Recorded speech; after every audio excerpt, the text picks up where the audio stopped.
this is someone who was once depressed. This was how they came out of it. Nobody's judging you. You're feeling very like, oh, so there's a platform like this who is not judging me for doing this. Oh, I'm not. Oh, you know that time where something that has happened to you and you see someone talk about it and you're like, damn, I'm not alone. That feeling is so relieving. So picking topics, picking people that have experiences that are relatable, you will be shocked how much of a lifesaver you're being to someone listening. Because that maybe you just hear someone talk about your story and like, oh wow, so I'm not the only one who went through this. You are eager to want to hear their testimony of that story. So I feel like a good podcast would do that. A good podcast or a talk show or whatever it is would really do that. So I think I would be passing out my own information, not through just podcast, through fashion. I'm a fashion designer. Yeah. I was gonna say. I started doing that from a very little age. I remember when my neighbor is a tailor, and when she's done cutting all those fabrics and she throws them in the dustbin, I will go and pack them. Oh yeah. And my mom always be like, "You they dirty my house." I'm always bringing in those rags, and then I just use needle and I stitch and I make clothes for my door, and that's how she's like, "Oh, this child can be creative." I made my graduation dress from my secondary school. Really? I made it with needle and thread myself. I used my hand and I wore it, and my mom was so proud and she's like, "This is so nice, but you can wear it out there." I'm like, but she was so proud and she supported me, and I'm in it now for like about 3 years. I'm a unisex designer, and it's not just basic outfit. I let people express themselves in my outfits, and I'm hoping to not just own a fashion house, but let people feel confident in their style and all. So I'm also hoping I'm also a voiceover artist, which also relates to being a podcast because it basically has to do with you talking and all of that. So yeah. And you're a singer as well?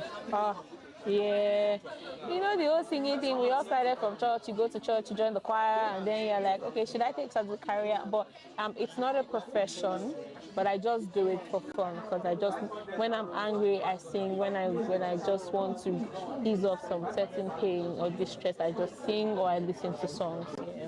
And so you write your own music? I have, but none has been published yet. Now what? I've not published any. That's okay. It could be for yourself. Yeah, I just keep them for myself and I write. One time I was going to sell my lyrics, but you know how it can get where they breach agreements and it just happened. Just happened. You shouldn't sell your lyrics. You should record your songs and put them out. Yeah. That's what I think. Yeah. I think it's just like, I think it's valid to be like scared. I think it's like, it is vulnerable, sometimes putting music out there. And I think, I used to think like all these rappers, they only make music about stuff that's surface level, but the truth is they probably make really vulnerable music. Yeah. And they're like, I'm not giving that to them. Nobody's gonna accept that from me, but you will never know. And I feel like maybe it's not even about acceptance, it's just like I don't want people to see me that way. It's like, how can I keep up an appearance if I put out this kind of music?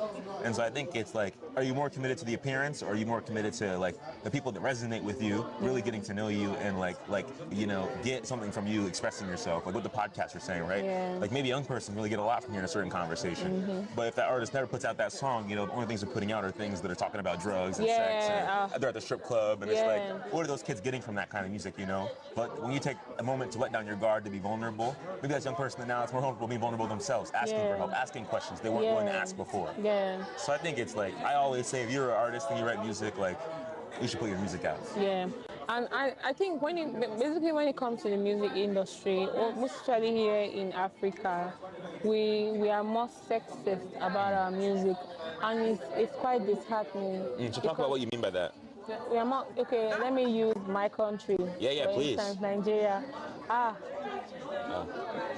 Must your music be about bomb bomb? Oh, ask them. Why? Why? Why is it always about somebody shaking it? My mom would be like, why are the men covered and the women are not? They are barely never covered. And then you're like, oh, my children can watch that. But you see, you can be so creative and not promote nudity. Yeah. you can be so creative and not promote nudity. Yeah, and just like the sexualization, the exploitation of women. Yeah, Like, no, you can have like X-rated music and all of that. Yeah. Not bad, because you know, I think the stereotype is like, oh, for my music to blow, yeah. for my music to trend, I must have some certain exposure. Yeah. But it's not supposed to be like that. It's the sound. Yes, the visual can also matter where people are saying stuff, but sometimes somebody was saying something about Ice Spice, and you're like, remove your ass. Nobody's gonna be watching your video. Because girl, your next song should be worth it. Because we're tired of, after the ass, what else are we seeing? You don't give us real content. Give us real content, right? And I think this is something that all artists should work at. There should be meaning to your songs. There should be meaning to your art, not just promoting nudity. Yeah. It should be educated. Catering to horny boy energy. Yeah. You could Can you just imagine that in the educate On Chain Summer people. video? I just chuckle at the I'm sentiment. telling you, it's so dope. So dope. Nah, the video is super dope, and I agree with you. And it's awesome to hear you bring that up, because I'm really curious to hear about like your experience in Creative Alchemy. You know, you're here at the event by way of that community. How did you first get introduced to Creative Alchemy? Okay, I was introduced by a friend. She's like, oh, girl. No, she posted one thing one time and she's like, tech body. I'm like, oh, what is this about? And then she's like, it's a community where they could teach me, like for a beginner, how to own my own Forex, how to create my own NFTs. They're willing to take me through the process. They're willing to give me other platforms where I can meet with other creatives and do other fun stuff. So this is like my first physical meeting. Yeah. Yeah. Me too. I've been in the group. I think I got into the group like 2 weeks. I'm not sure I've been 2 weeks, but I just got into the group, so I've not really engaged in. I only joined the spaces one time, but. And then I was looking really lost because they were talking more of this outside. So I really like, okay, maybe over time I'll get to really know what they do. But from today's meeting, it's been really good. I've loved it already. I'm like, oh, definitely. So it's not as difficult as I thought it was. Yeah. And so what was your favorite part of today? Like, what stood out to you most? Oh, I think the workshop. The fact that it was so beginner friendly. Yeah. And this podcast too. And I think should I say this on camera? But I think where I can be very shy. I talk a lot, but I just want to be with my own people to talk, right? And then my friend will always tell me, she's over there, she's like, if you want to be that influencer, you have to be able to meet with people and then talk to people. I remember when I came this morning and I didn't meet anybody. I saw Daniel, but I couldn't talk to him. Oh, you didn't speak? I had an idea that this person was coming for this, but how to approach them and be like, hi. But she's like, just say it anyways, that they're not going to bite you. Like, so I'm even surprised that, oh, I'm able to click and bond with this community easily, because I could go to an entire party and just be like this. I'm like, hurry up, I want to go home. Yeah. Type of thing, and just maybe talk to the persons I know. But like, I like a community where everybody can just be themselves and nobody's judgy. At least by the time I'm leaving here, I'm talking to like 2-3 persons, and then we're sharing ideas, we're checking up on each other, because the world is hard now. Everybody is all smiley, but people are depressed and sad. So any little thing to keep them sane, anybody wants to hop on that. Yeah. My community is so important. Like, I think like you're really pointing to like the welcomingness being one of your favorite parts. Like, do you have the conversations beginner friendly? I think at times we started veering away from beginner friendly. I'm not gonna lie, but I think for me it was still cool to see like who in this community is like knowledge about this conversation as well. I feel like it's cool to know like who like the thought leaders when it comes to blockchain are in this community, because like just to have one is really valuable. Yeah, very true. And so very to have true. like 3, 4, 5, you know, like the core team. You could literally just go to this. If this one says I'm busy, you could go to the next. You could go to the next, and then there's a lot of knowledge. Because imagine having this session online, it will cost you a lot of dollars. Yeah. And then all you just have to do is make friends and then go to them and ask questions for free. So this is the importance of community, and I think I'm going to like it here. You hear that? And I'm really, I'm really happy to hear that because I know belonging is so important to them. That's something I've learned in conversation with them over the last week. And like for me, it's the same. I really have been aspiring to be building a space like crypto. Like, what black person is talking about crypto in America? Like, I saw one podcast called Earn Your Leisure. They're talking about like Bitcoin went up, but they don't know anything about like the Ethereum ecosystem and how people are building apps. Like, they're not really talking about that stuff. And I was like, that could be me. That could be me. Yeah. Like, I know. And I mean, I don't know actually, but it's like, but I'll learn and I'll ask people who know. Exactly. I do this thing, right? When you come to me, okay, let's say you come now, you're like, I'm looking for, what should I use as an example? I'm looking for an artist. I am an artist. Even when I'm not. All I just have to do is make a few calls. I'll get a friend as an artist. And yes, we are all artists. All I just have to do is learn. Give me time, I will learn. I can be what you need. I can get you what you need. It's either I can do it or I know someone who can. And that's the essence of community. You're giving platforms to other people to do things that you can do. But other than let it go outside, you're bringing it home. Yeah. Community is home. Yeah. So I think that's the whole essence. And I absolutely agree. And I was going to say, for me, such a big thing has been like, crypto is so intimidating. Like, just to learn about, it's like crypto, finance. If you don't feel like you understand finance, then crypto can just feel like tech finance. And it's like, so when people I used to think so too. Like, once I'm thinking tech, I'm like, count me out. Yeah. Count me out. But then when you have platforms like where they make you realize, it's not so deep. It's deep. It's actually deep, but it's not as deep as I thought, right? It's not as hectic as I thought it would be. Yeah. It's not so above your head. You can actually learn it. Yeah, and I think like spaces like this, that's what I was gonna say. Like, when I got into crypto, I was in like 5, 6, 7 different communities asking my questions until the community would fade. And I'd be like, all right, like, I guess I'll go find friends somewhere else. Yeah. But like, they're not really my friends, long term, if I have to do that all the time. And so I think over time, it's been awesome for me to discover like that with consistency, you can find spaces like these, I think like I go to conferences in the US, I've been to more than 10 different crypto conferences, and I met probably like maybe 60, maybe 70 different black people in crypto. Yeah. But it's like, I have to do all that to meet those people. The idea that you all have a community, within like a 3-hour radius that you can see, like, and be in conversation and learn and grow together. I think you all are so lucky to have that, and to have like thought leaders that are local, to have the space to be able to build together. Yeah. I think you all are so fortunate to have that, and that many people don't get to have that. But that's really the reason that I'm creating my platform, is so that I can start to find the people who want to be the leaders in creating spaces like these, so we can have more of them be accessible to people, our diaspora around the world. Okay, that's because great. It's important for us to feel resourced. It's important for us to feel like we can learn, and like there's a place for us to go to learn, even if it is online. It's just like we need to feel like we have like a friend in the game as we do it, true. someone else to ask our questions with. So I appreciate you saying that, and I'm curious.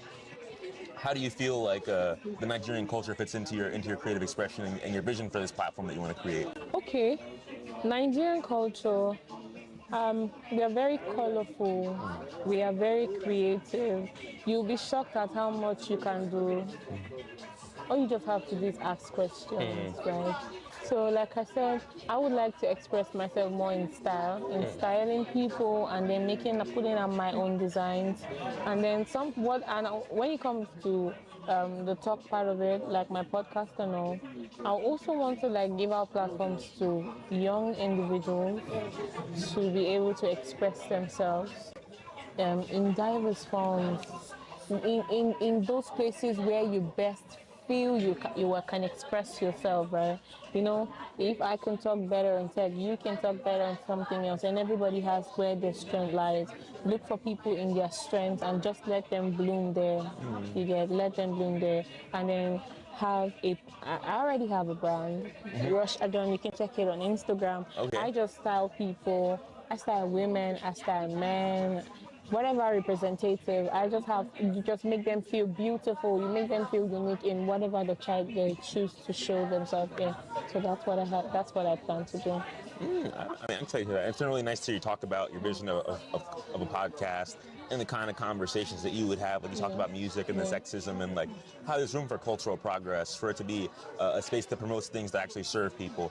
I'm curious, like with your brand, what's your vision for your brand? Like, what's your impetus? You say making sure people can feel beautiful and self-expressed and not be judged. I also want to make sure I teach people. I want to make sure, like myself now, I'm trying to build confidence. I'm trying to be bold. I am very sure that people like me out there who is finding it difficult to be able to relate to people for different reasons. So I want to build a platform where I'll be able to educate young individuals to be bold, to be able to speak out, to express their creativity, and not just express it, show it out to the world in different platforms. In whatever, like I said, bloom in where they flourish. Like whatever platform they flourish in, give them platforms to build, give them that, be there to show them the stage until they're out there. You get in whatever platforms they choose. Yeah, just make sure I'm following them up until they progress. You know, there are some people that are meant to be behind the scenes, right? There are people that are meant to be behind the scenes. You're just, nobody knows, but just that person knows that, oh, this was who put me out there, or this was who trained me, and all of that. Give these platforms to young people, mostly teenagers, because the world is so loud right now. There's so much going on. So much going on, and you'll be sure there are a lot of people that just need someone to listen to them. So like, I just want to be that ear that listens, and probably that voice that you need to just give you platform and then fly, baby, fly. You have the wings, fly. Like, I didn't really get that. I have to do that myself. Yeah. So I want to make sure I'm giving it out to as much as I can. Yeah. While I can. Yeah. No, I appreciate that. I definitely feel like, I also feel like in many ways I wasn't comfortable, like, especially as a teenager, figuring myself out, like discovering what I want to do with my life, who do I want to be. And I feel like having a space someone's going to listen to you is so invaluable. I know when I was talking to Bayo and Eno, they were talking about like people are really busy, you know, and there's not a lot of people who are necessarily emotionally available, like here in Nigeria and like in Africa probably, but even like in the U.S. I would say like everybody's working, you know, everybody's at work, everybody's working, like who actually has time to do things that don't pay you, but still demand attention and care. And I think that's a shame. And so people that I think are holding those spaces like you're talking about, like creative options, creative spaces, people feel like they belong and say whatever they want, you know, be themselves. I think they're so essential. Yeah, very. I think it's especially for young people because every day matters, you know. Every day matters. It really your adolescence is gone one day and you're like, I need to be working, like, and I have kids. And it's like now your life is really our life. This is the time to do it because when I can, because the next thing you get a job, you're so busy trying to make money, and then you find out you're not really living the life you really want to live because you're trying to chase money. It's never enough. Yeah. So in the midst of chasing that money, it has to be what makes you happy. It has to be you doing what makes you happy. That's the only way you can feel purpose. You can feel like you're really working in purpose. You're delivering that purpose at that time. Yeah, so I think that's just it. Well, I think you have so much wisdom to be able to say all the things that you've been saying, and I'm like so glad that we made sure to sit down and have this conversation. I am pleased. Thank you for the platform. Like, it's been a while I actually spoke to. I like it. Like, if you know me, my love language, I like smart people. When I just see smart people, ooh, butterflies in my belly. Like, I just like it when I just see smart people and I'm like, oh wow, speak, I can hear you. You have my attention. Like, that's just it. So it just gives me a platform that, oh, there's somebody I could learn from. I just love it. And like I said earlier, I think I'm just going to love it here. No, so I definitely think you are. And I would say that's the reason I love being here in Nigeria so much. I've met so many incredibly brilliant black people, you know, and I feel like it's a shame like how undervalued I feel like people can be here to be so smart and to feel like they just don't have resources or a platform. I think like I'm so excited to continue to figure out what my role is, what our role is, we the media here in Africa and in Nigeria, but just like on the global scale, how do we bring people who have so much knowledge and value, like to the people who are excited to receive that value? And I'm so blessed that we got to have this conversation, that I got to have this experience, you know. Thank you so much for having me. Do you have any final words for my audience? Oh yes, please. This is going to be an awesome. It is awesome. So you should watch his videos, listen to his podcast, subscribe, like, leave a comment, engage. Everything you can do, engage, because you'll be surprised that share the links if necessary. Once you find anything relatable, there's definitely someone who's going to need something someone is saying at a time. Just spread love. Well, thank you everybody for tuning into my podcast today. Thank you for being along with me on this journey as I'm building this platform, as I'm connecting with people who are new to the community and who are new to my community, whose communities I'm new to as well. I think this whole experience here in Africa and Nigeria has been mind-blowing, eye-opening in so many ways, and I feel so blessed to have had this homecoming as the first person in my family to return to Africa, which is like crazy to realize, but also to feel like I'm finding belonging in a space that, you know, from across the world feels foreign, even though it's a place full of people who look like me. And so I feel so lucky, I feel so enlightened to be in this space, and so excited to return in the future, and just really say thank you for giving us your attention. And I hope that you do return. I hope you make our way to the Discord and you join us sometime soon so we can learn about what you are and how we can support you. And I hope that you do launch your podcast, even as an NFT. And I hope that you all go and collect those NFTs and support Precious Patience in creating that platform. I think that you're such a beautiful soul, and I hear that your vision is going to be so impactful if you really do take time to put energy into it. So I hope that you do. I will. I'm going to hold you to that. Well, definitely. So thank you so much, and I hope that you have a blessed day. I like to say booyah to close out the interview, so we say 3, 2, 1, booyah.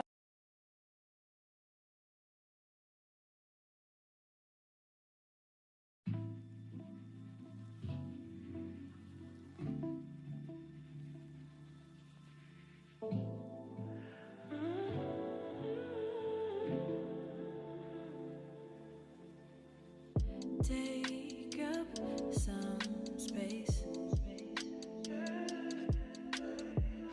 You're too far